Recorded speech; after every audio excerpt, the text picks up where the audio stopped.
years of excellence. Sun International Institute of Tourism and Management. కానీ sir నిజానికి ఆ రోజుల్లో రెండో పెళ్లి జరగడం చాలా సర్వసాధారణంగా మనకి ఇప్పుడు ఉదాహరణకి కృష్ణ గారు విజయ నిర్మల్ గారు పెళ్లి చేసుకున్నారు, ధర్మేంద్ర గారు పెళ్లి చేసుకున్నారు. అంటే భార్య ఉండగానే ఆ ప్రేమ ఒకటి కలిగి అది అవన్నీ కామన్స్ గారు. మీకు మైండ్లో ఎలా ఉండేది? అసలు ఆలోచన ఎప్పుడు రాలేదా? అసలు అలాంటి నేను సినిమా ఫ్యామిలీ షిఫ్ట్ చేద్దాం అనుకున్నప్పుడు నేను మొట్టమొదటి మీరు అడిగారు ఇందాక ఏదో అన్ని రకాల ఈ ప్రలోభాలకి స్థానమైన ఈ రంగంలోకి వచ్చారు కదా ఎలా ఉన్నారు అని అడిగారు. దానికి సమాధానం ఇప్పుడు చెప్తున్నాను. నేను ఇండస్ట్రీకి వచ్చేటప్పుడు నేను ఫ్యామిలీ పిల్లల్ని తీసుకొని వచ్చేటప్పుడు నేను ఒకటే నిర్ణయం నాకు నేనే చేసుకున్నాను, సెల్ఫ్ ఇంపోజ్ చేసుకున్నాను అనమాట. సినిమా ఇండస్ట్రీలో ఉన్నంత వరకు అంటే అది చేసుకోవడానికి కారణం అంటే సినిమా ఇండస్ట్రీలో గొప్పవాళ్ళు ఉన్నారు, వాళ్ళని చూసి ఏం చేయాలో ఎలా కష్టపడాలో నేర్చుకున్నా. అలాగే కొంతమంది చాలా పెద్ద హీరోలుగా ఉండి వాళ్ళకున్న అలవాట్ల మూలంగా వాళ్ళ కెరియర్ని ఎలా పాడు చేసుకున్నారు అనే వాళ్ళని కూడా చూశాను. ఎవరు సార్ ఉదాహరణకి? పేర్లు చెప్పకూడదండి. ఓకే, రైట్, అర్థమైంది సార్. అందుకని నాకు నేనే కొన్ని రూల్స్ ఇంపోజ్ చేసుకున్నా. సినిమా ఇండస్ట్రీలో ఉన్నంత వరకు జోదం ఆడకూడదు, పేకాట ఆడకూడదు, డ్రింక్ చేయకూడదు, వ్యభిచారం చేయకూడదు, ఎవరితో ఆర్డర్తో లింక్ పెట్టుకోకూడదు. చాలా అది పెట్టుకొని మీరు చెప్తే నెంబర్ 40 ఏళ్ళు కంటిన్యూ చేసుకోవాలి. ఏ రోజున ఎక్కడ కూడా తాగటం కానీ పేకాటం కానీ రేసులకు వెళ్ళటం కానీ అమ్మాయిలతో తిరగటం కానీ ఏమి చాలా ప్రలోభాలు పెట్టిన వాళ్ళు ఉన్నారు, అవన్నీ చెప్పను. అయినా సరే అంటే ప్రలోభాలు అంటే ఎలా పెట్టారు? ఏం కాదులే పర్లేదు అది బయట వాళ్ళు కూడా సినిమా వాళ్ళే కాదు బయట వాళ్ళు కూడా అప్పట్లో కొంచెం క్రేజీ యంగ్ హీరోగా క్రేజీగా కనపడేది సార్. మీరు అందగాడు అదొకటి అంటే 2 రకాల వాళ్ళు ఉండేవారు. ఇదిగో ఇలాంటి అన్నయ్య ఉంటే బాగుంటుంది అనుకునే వాళ్ళు ఉన్నారు, ఇలాంటి మొగుడు ఉంటే బాగుండేవాళ్ళు అనుకున్నారు, ఇలాంటి తండ్రి ఉంటే బాగుండేవాళ్ళు అనుకున్నారు. అట్లా అనుకున్నారు తప్ప ఇంకా వేరేగా అనుకున్నారు. ఎప్పుడు సార్ ఒక డీసెంట్ నమ్మకం కలుగుతుంది ఈయన మీద అని అనుకునే వ్యక్తిని చూసినప్పుడు ఏ ఆడపిల్లైనా పెళ్ళైనా కాకపోయినా ఆ ఆలోచన రావడం సహజం. అదే సహజం, ఎందుకంటే ఈయన నమ్మచ్చు అనే ఫీలింగ్ వస్తుంది, భరోసా ఉంది ఈయన వల్ల అని. సో అలా మీరు చాలా మంది మనసుపడి ఉంటారు. మీరు పడకపోవడం గొప్ప కాదా అని కాదు కదా సార్, కానీ మీరు ఆ నిగ్రహం పెట్టుకోవడం అనేది చాలా గొప్ప, చాలా కష్టం కూడా. ఎందుకంటే అంత కావటానికి కారణం నేను ఇండస్ట్రీకి వచ్చినప్పటికీ నాకు పెళ్ళి 2 పిల్లలు ఉన్నారు. రేపు ఏదైనా నేను చేసిన తప్పుల మూలంగా నేను దెబ్బతినిపోతే నా భార్య రేపు నన్ను చూసి ఇదిగో ఇన్ని పెళ్లి చేసుకోవటం మూలంగా నేను ఇలా అయిపోయాను అని అనకూడదు. అలాగే నా పిల్లలు వీళ్ళకి పుట్టడం మూలంగా మా కర్మ, మేము ఇక్కడ వీళ్ళ కడుపులు పుట్టామేమో ఇంత చెడ్డ పేరు వచ్చిందో అని మా పిల్లలు అనకూడదు. ఎప్పుడైనా నన్ను చూసి నా భార్య అయినా నా పిల్లలైనా నా బంధువులైనా నా ఆత్మీయులైనా గర్వపడే రీతిలో నేను ఉండాలి తప్ప నేను చూసుకొని అసహించుకునే రీతిలో ఉండకూడదు అనేది చాలా స్ట్రిక్ట్ అంటే చాలా స్ట్రిక్ట్.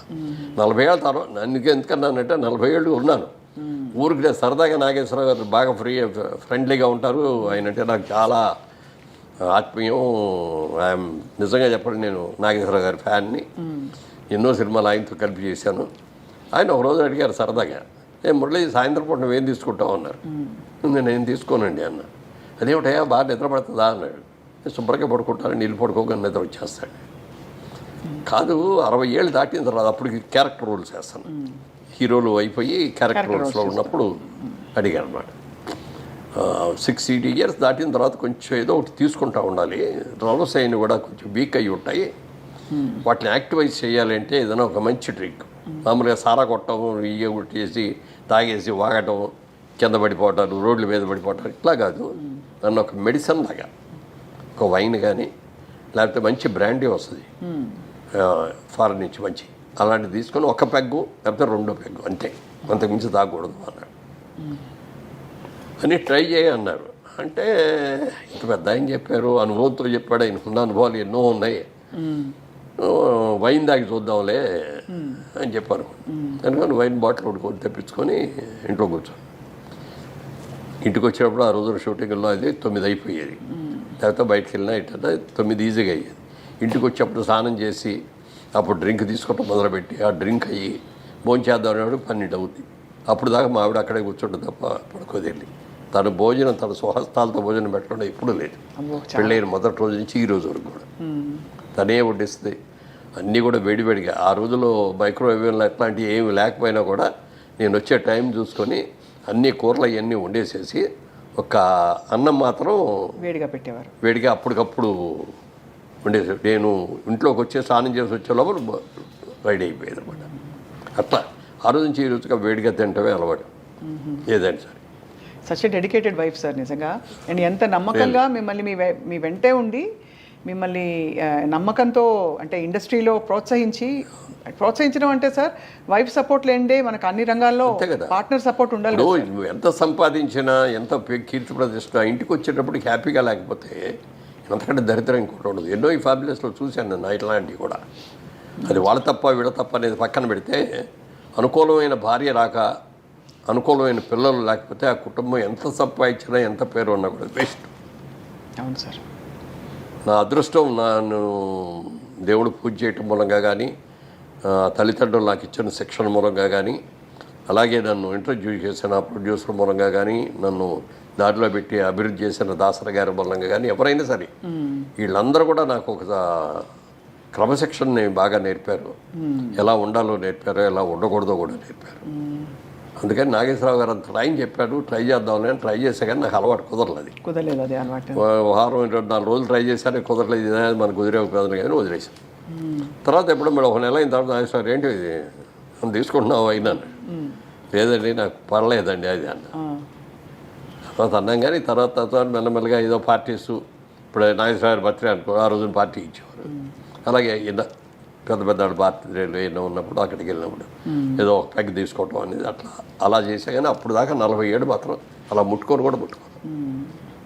చాలా చాలా పెద్ద విషయం, చాలా గొప్ప విషయం సార్. ఎందుకంటే మేము ఇండస్ట్రీ గురించి మామూలుగా వినేది ఇదే బేసిక్గా దట్ ఆ వాతావరణం హాయిగా ఫ్రీగా ఉంటుంది కాబట్టి రూల్స్ లేకుండా ప్రేమలో పడడం ఈజీ, ఎవరినైనా ఇష్టపడడం. అందులో మీ చుట్టూ ఉండేవాళ్ళు అందమైన హీరోయిన్లు అందరూ. సో అది మీరు చాలా ఫోకస్ చేసి మరి ఇలా ఉండడం అన్నది చాలా పెద్ద విషయం సార్.